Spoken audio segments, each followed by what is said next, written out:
So just don't hit me. So I do anything you say, don't hit me. So I signed up 9th of April and had my first seminars. I did the following. Doink. Thanks to Ryan at MXI, he helped me out with the slides. Big thank you, Ryan, you're the best. Hey, Ryan! Yeah! And so I saw, you know, the sky is the limit, so I thought, why not put it all in and just go for it, you know, the best I can do. So that April I started, and then these pictures come about. These are history. The first seminar I did was on a Wednesday evening.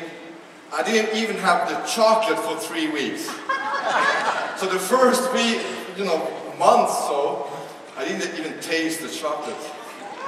That's how I started. I just knew that this idea is the greatest product. Because it's the product feeding the system, not the opposite. The product feeding the system. If you have a strong product, you can go with the right people, you can go wherever. Okay, so this is 15 people around at the first seminar, and the next Wednesday again, and the third Wednesday. And then JJ came out to Sweden, he had to. And we had seminars in Stockholm, and like 50, 60 people, and then we were in Gothenburg, like 80 people, and then we were in Malmö, and we're in north of the people, where the polar bears almost, you know.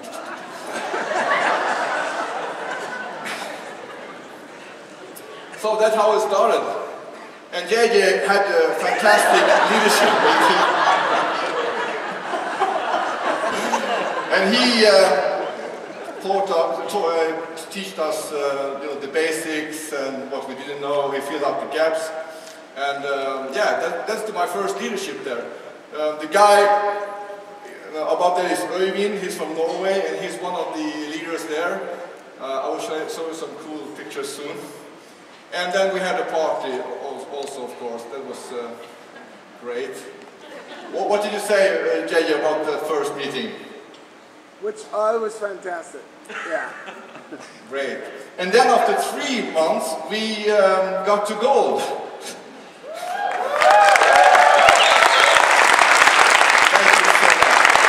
Without even having a warehouse in Sweden.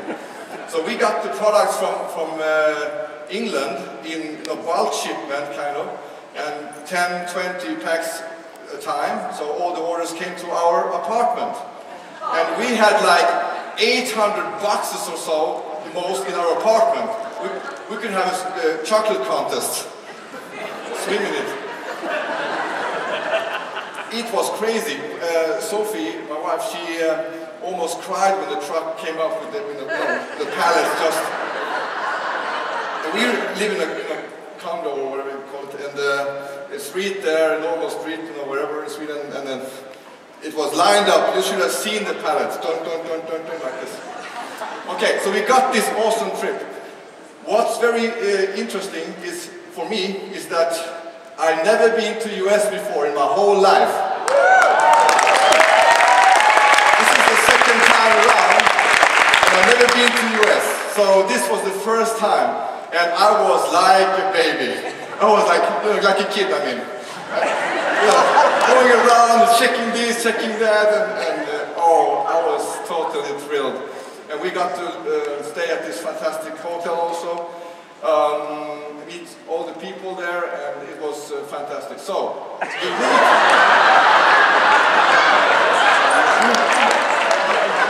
Oh, Ryan. Okay. And so we took the trip, and the trip went from Copenhagen, London, and London, Dallas. So the kid in me came up. What do you think I thought when I heard Dallas? Yeah, exactly. So, I got to tell you a personal story. Just short. The thing is, when we came to Dallas airport, what did I do? Okay, I had this crazy idea that I'm going to run out of the airport and scream, "J.O., where are you?" And I actually did.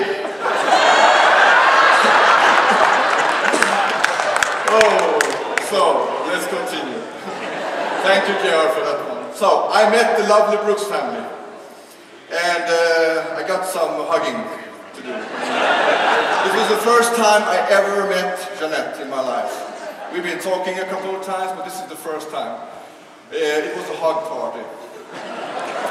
And then the hug party continued on the boat, and it was fantastic experience for me to come to you guys here in the US and to meet the family and to continue understanding the depth of this company and the depth of this idea. So we continued our journey. The Vikings worked, and we opened up Sweden. Yes, thank you. We opened up Sweden 13th and 14th of November in Gothenburg. Actually, I'm born in Gothenburg, so it was quite cool. And Dan Martin came, and Jeremy, a couple of others. And we had these 3 big screens with the company with the company on it, and they were talking to the public, to the persons there, so through Skype. Okay, so we have only 2 products. Do you know that? We only have nuggets and X-Power spray. We are soon getting fatigue. We want more products.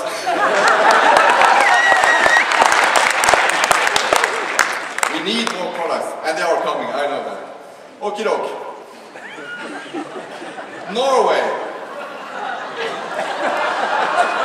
You guys see through, right? Okay, I gotta tell you, what Sophie and me and my team has done is nothing compared to what one guy in Norway has sacrificed. And you got to hear this. There is this gentleman in the right there, Terje Babsvik. Terje is a very humble businessman, and we met 10 months ago or something like that, and he just got it, and he did it, and he's been transporting products back and forth through Norway and Sweden. You know why? The reason is that Norway is not a part of the EU system, so they have their own kind of rules. So they have to import it themselves. And so this you see here is a Shell gas station where all the Norwegian orders has been coming the last year. And he's been personally driving with his car back and forth 2-3 times a day. What kind of commitment is that?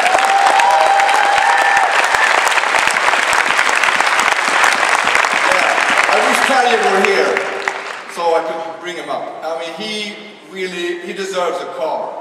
Just give it to him. He needs one.